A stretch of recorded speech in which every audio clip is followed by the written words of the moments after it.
सातांग कोठलिया के के गो मुहारा है सातांग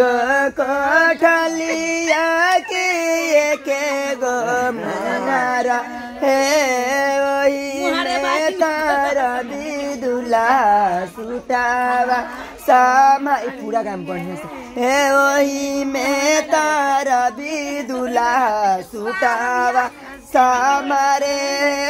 जयाऊ जयाऊ रवि दुला जना खाना गरिया जया जयाऊ रवि दुला जना खाना गरिया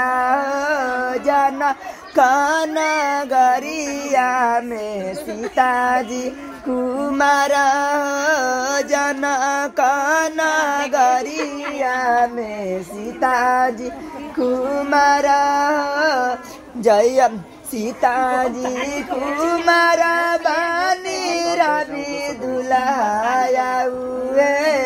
घर में डालिया प्रेम के माला लगाना चारा हुए घर में डालिया प्रेम के माला कराना सिंगाराए डोलिया मेल के आइए न दूल्हा तारा बिये डोलिया में लेके आइए न रवि दुल्हा सुकुमार